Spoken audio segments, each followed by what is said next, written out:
Selamat datang dan selamat bergabung di channel Dongeng Malam. Bagi yang sudah mampir, jangan lupa tinggalkan jejak kalian dengan cara di like dan komen video ini. Untuk kali ini, Dongeng Malam akan membawakan sebuah cerita dengan judul Villa Lingkaran. Kita mulai saja ceritanya. Matahari sore di Jakarta tenggelam perlahan, meninggalkan langit jingga yang mulai pudar. Di sebuah kos-kosan sederhana di daerah Depok, Raka sedang menutup laptopnya setelah sibuk menyelesaikan laporan kuliah. Ia menghela napas panjang, lalu melirik jam dinding yang sudah menunjukkan pukul 6 lewat sedikit. Beberapa notifikasi WhatsApp dari grup teman-temannya terus bermunculan, membuat ia mau tak mau meraihnya. "Raka, besok jadikan berangkatnya?" tulis Maya di grup. "Udah siap-siap semua belum? Jangan ntar kayak biasa, ada yang ngaret," balas Siska disertai emotikon tertawa. "Aku udah siap dari tadi, malah koper udah beres," sambung Danu. "Baguslah, jangan bikin gue emosi ya kalau ada yang telat," tambah Maya. Raka hanya menggeleng sambil terkekeh kecil membaca percakapan mereka. Ia lalu mengetik balasan singkat. "Tenang, gue juga udah siap. Besok pagi kita kumpul di rumah gue aja, gampang koordinasinya." Belum sempat ia menaruh ponsel, Bagas tiba-tiba mengirim pesan voice note. "Anjir, gue udah gak sabar banget, bro. Puncak, dingin, kopi panas, plus view kece.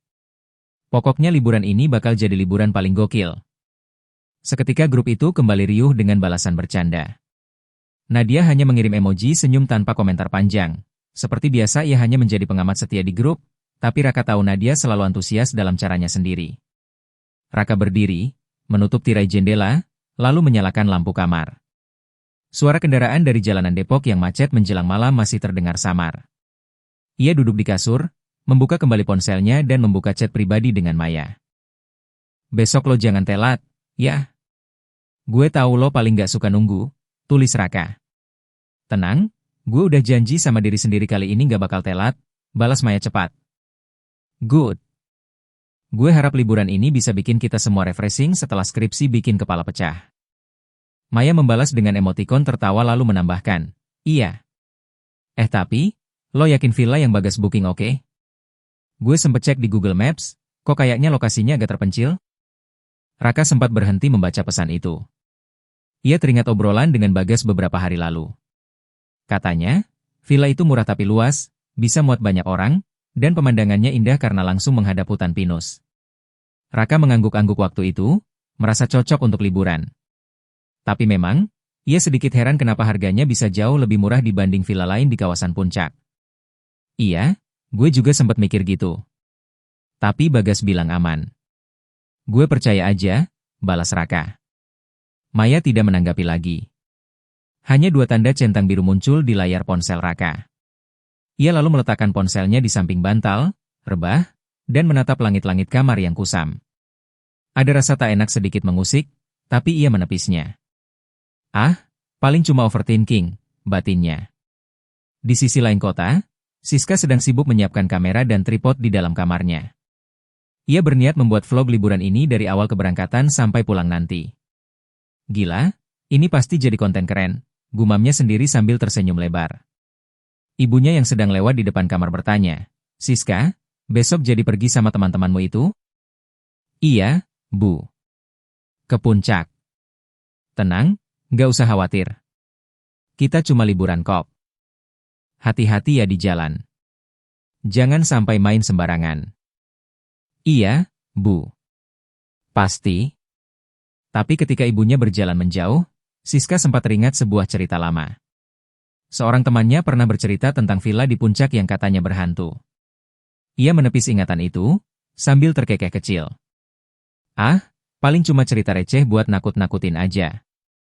Sementara itu, Bagas sedang nongkrong di warung kopi dekat rumahnya bersama 2 orang temannya yang bukan bagian dari kelompok liburan. Mereka membicarakan soal villa yang ia sewa. "Gas, lo yakin itu villa beneran oke? Kenapa murah banget sih?" tanya salah satu temannya. Bagas hanya tertawa keras. "Bro, rezeki nggak boleh ditolak. Gue dapat harga murah, tempat gede, dan kata pemiliknya jarang ada yang mau sewa. Cocok banget buat kita rame-rame." "Jarang ada yang mau sewa? Kenapa tuh?" "Nggak tahu, katanya jauh dari jalan utama." "Ya justru itu, Kan seru. Biar lebih privat.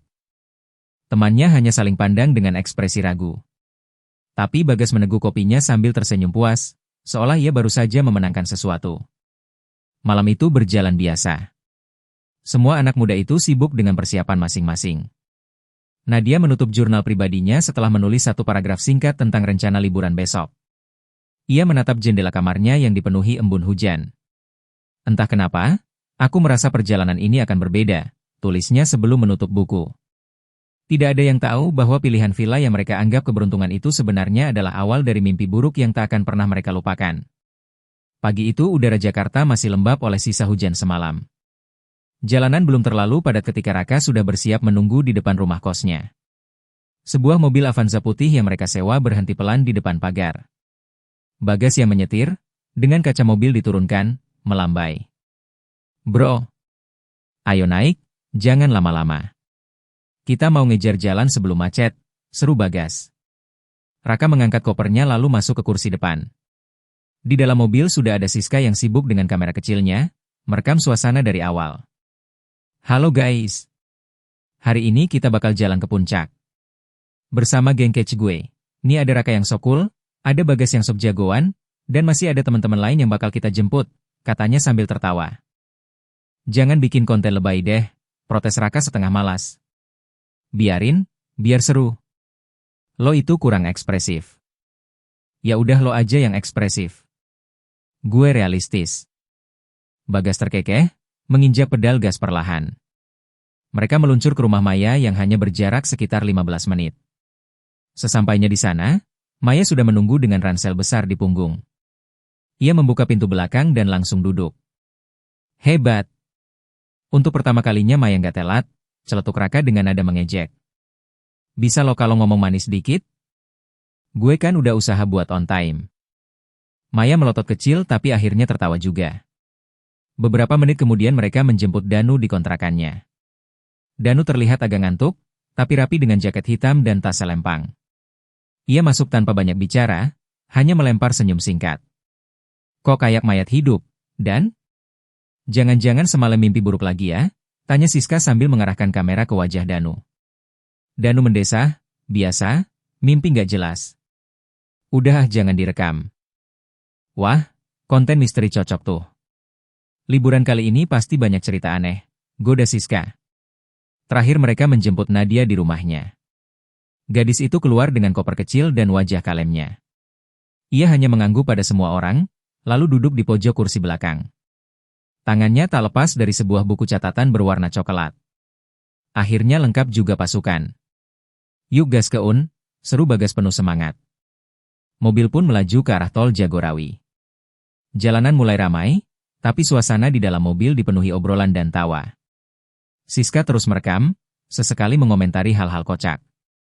Gas, lo yakin villa yang lo sewa itu nggak masalah? Tanya Maya tiba-tiba. Bagas menjawab dengan nada percaya diri. Yakinlah. Gue udah cek fotonya, cakep banget. Ada balkon, ada taman, view langsung ke hutan pinus. Pokoknya the best. Tapi kok murah banget ya? Gue jadi agak curiga, sambung Maya. Ah, lo kebanyakan mikir. Namanya juga hoki. Dapat harga murah, kualitas wah. Lo percaya sama gue aja. Raka hanya melirik sekilas Bagas, lalu kembali menatap jalan. Di dalam hatinya masih ada rasa ganjil yang semalam sempat ia pikirkan.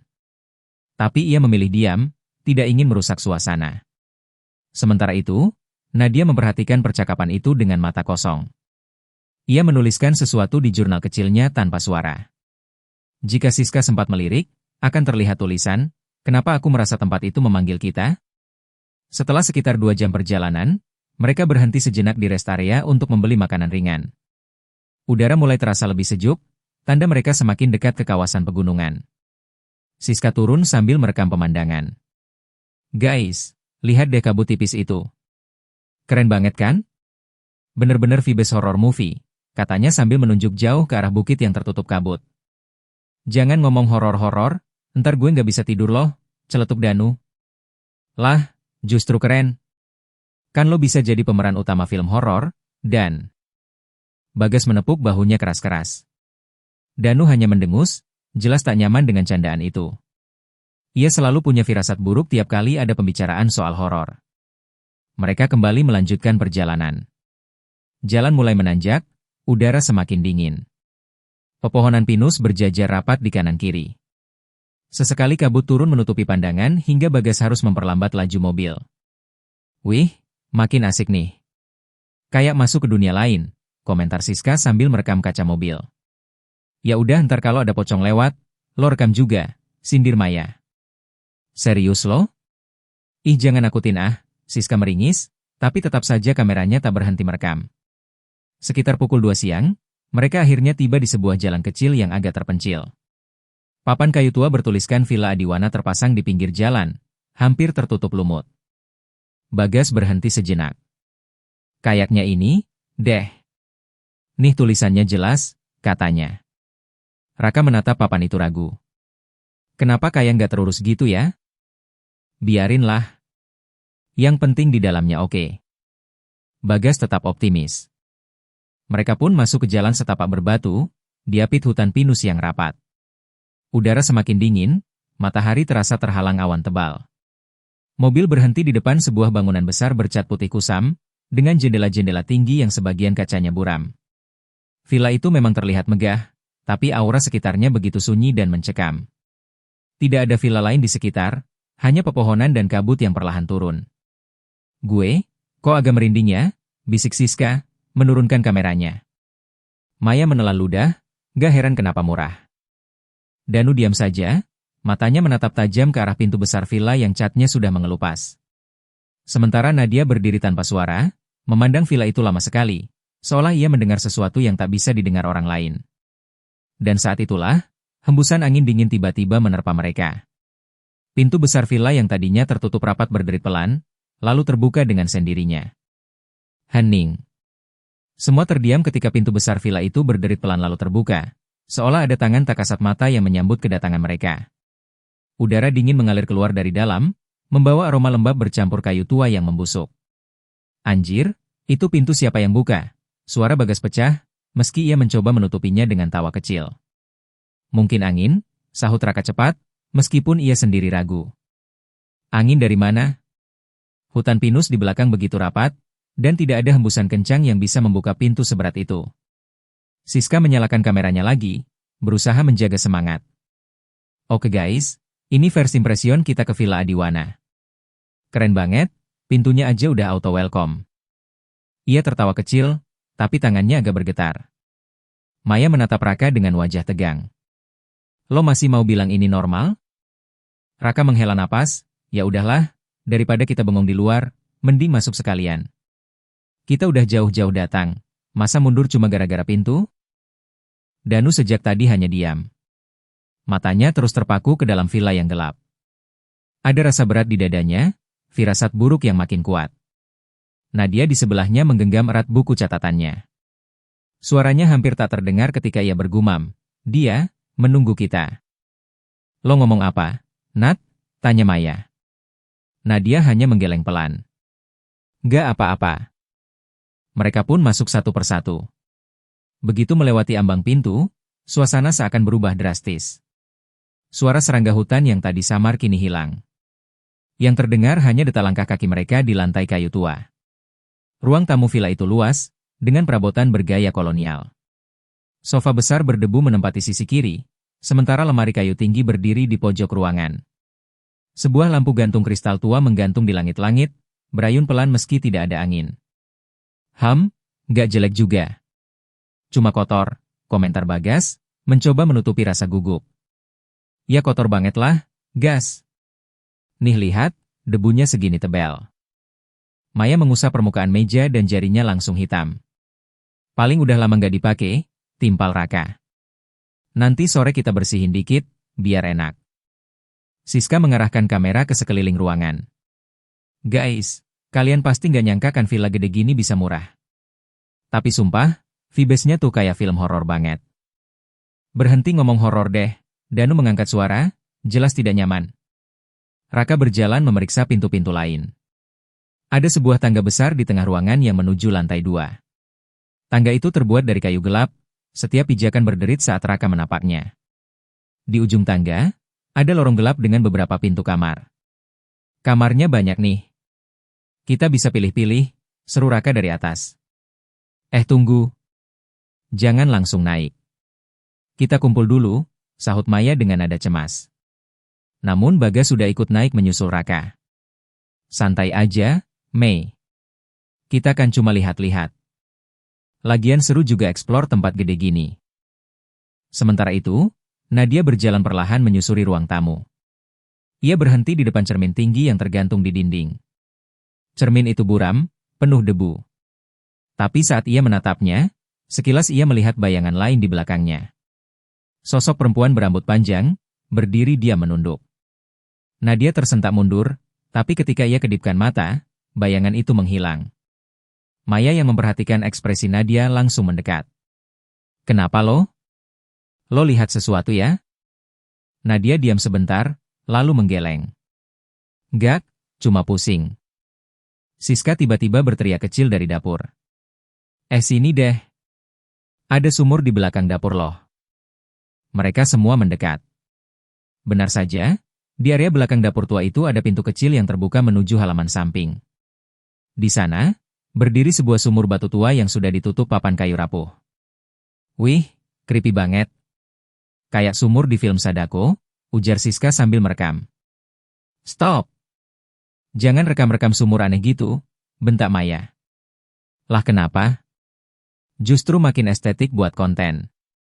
Lo tahu nggak, sumur kayak gini sering jadi tempat, ya, hal-hal mistis. Bagas tertawa keras.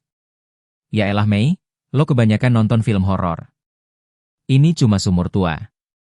Ia menendang papan penutup sumur itu. Papan bergeser sedikit, menimbulkan bunyi kerak.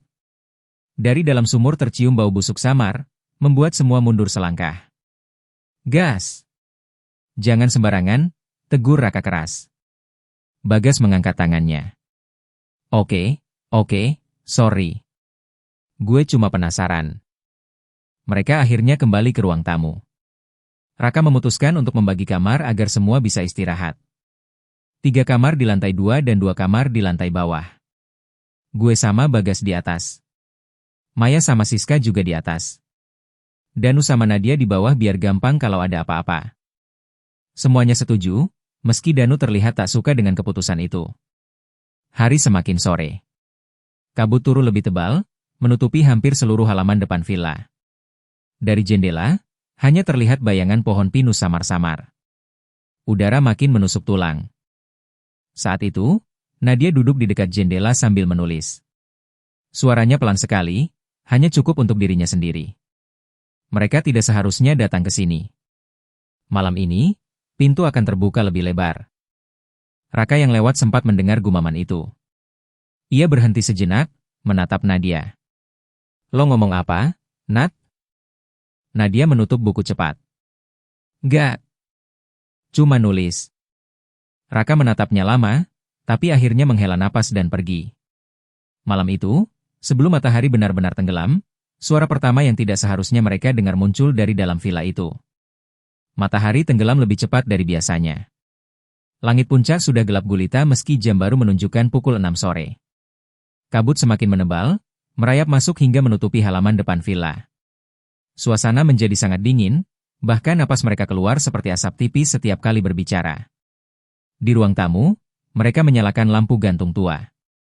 Lampu itu memang menyala, tapi redup dan berkedip-kedip seolah tidak sanggup melawan kegelapan.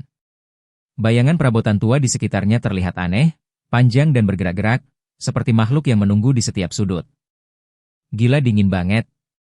Untung gue bawa jaket tebal, kata Bagas sambil menggosok tangannya. Bukan cuma dingin, gas. Gue ngerasa, sepi banget. Kayak nggak ada kehidupan di sekitar sini, komentar Maya pelan.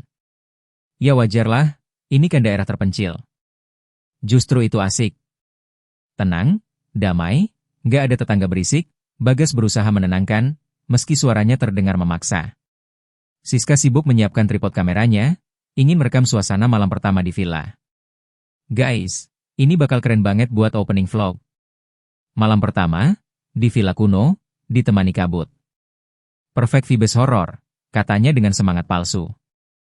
Danu duduk di sofa dengan wajah pucat. Ia sejak tadi tak banyak bicara. Matanya sesekali menoleh ke arah tangga yang menuju lantai 2. Dan, lo kenapa? Dari tadi diam aja, tanya Raka. Danu menelan ludah. Gak tahu. Gue ngerasa kayak ada yang ngeliatin kita dari atas. Seketika semua menoleh ke arah tangga. Lorong gelap di lantai 2 memang terlihat menyeramkan. Lampu di sana tidak menyala, hanya kegelapan pekat yang menatap balik. Maya mengerutkan kening. Ah lo aja yang kebanyakan mikir. Udah ah, jangan bikin suasana makin creepy. Namun Nadia, yang sejak tadi duduk di pojok sambil memeluk buku catatannya, tiba-tiba berucap lirih, dia memang di sana. Suara Nadia membuat semua terdiam. Siapa? Nat? Tanya Raka serius. Nadia menunduk, tidak menjawab, lalu hanya berkata pelan, nggak apa-apa. Lupakan. Malam semakin larut. Hujan mulai turun rintik-rintik, menambah hawa dingin. Mereka memutuskan makan malam dengan bekal yang dibawa dari Jakarta. Setelahnya, masing-masing mulai berpencar ke kamar. Sekitar pukul 10 malam, villa benar-benar hening. Tapi keheningan itu tidak menenangkan, melainkan membuat jantung berdegup lebih keras. Di kamar atas, Siska dan Maya baru saja berbaring.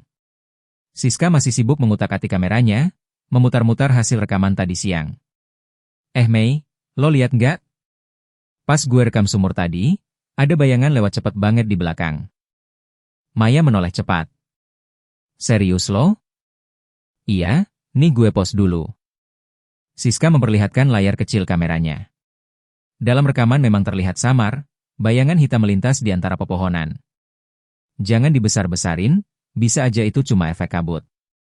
Maya berusaha menenangkan diri. Namun tangannya dingin saat memegang selimut. Di kamar lain, Raka dan Bagas sedang berbaring juga. Bagas mencoba sok santai, memainkan ponselnya sambil tertawa kecil melihat meme. Gas, gue masih gak yakin sama tempat ini. Ada yang aneh, kata Raka tiba-tiba. Ah lo terlalu serius. Tenang aja, Rak. Kita cuma liburan. Jangan kebawa perasaan. Tapi pintu depan kebuka sendiri tadi siang. Bagas terdiam sejenak, lalu tersenyum miring. Ya angin lah. Nggak usah parno. Namun tepat saat itu, terdengar suara tok, tok, tok dari lorong luar kamar. Raka langsung duduk tegak. Gas, lo denger? Bagas menoleh dengan wajah kaku. Iya, suara langkah ya. Langkah itu pelan, tapi jelas. Seperti seseorang berjalan di lantai kayu lorong lantai 2. Padahal semua sudah di kamar. Raka bangkit, membuka pintu kamar. Lorong gelap itu kosong. Tidak ada siapa-siapa. Tapi suara langkah masih terdengar, kini lebih jauh, menuju tangga yang menurun ke lantai bawah. Di lantai bawah, Danu terbangun karena suara itu. Ia menoleh ke arah pintu kamarnya. Samar-samar ia melihat bayangan lewat di depan pintu, seperti seseorang berjalan menuju ruang tamu. Nadia? Lo masih bangun? Bisiknya. Tapi Nadia yang tidur sekamar dengannya masih terbaring, matanya terpejam. Danu mengguncang bahunya pelan. Nat, bangun deh. Gue kayaknya lihat orang lewat. Nadia membuka mata perlahan. Tapi bukannya terkejut, ia hanya bergumam, biarin aja. Dia lagi keliling. Danu membeku. Dia siapa? Nadia menatapnya dengan tatapan kosong. Penghuni villa ini. Sekitar tengah malam, semua anak itu diganggu dengan cara berbeda. Maya mendengar suara seseorang berbisik namanya dari arah jendela. Bagas merasa kasurnya ditekan seperti ada yang duduk di sampingnya. Siska melihat bayangan hitam melintas cepat di layar kameranya yang masih menyala. Danu mendengar suara ketukan pelan dari dalam lemari kamarnya. Dan Nadia hanya menulis di jurnalnya tanpa raut takut. Tulisan tangannya cepat. Malam pertama. Mereka sudah mulai menyapa. Besok, satu dari kita akan dipanggil. Untuk cerita kali ini sampai di sini dulu, akan kita lanjutkan lagi cerita dengan judul Villa Lingkaran, part 2 di video selanjutnya. Terima kasih sudah mengikuti cerita sampai akhir. Dan jika kalian suka dengan cerita-cerita seperti ini, silahkan di-share video ini agar channel ini bisa lebih berkembang lagi.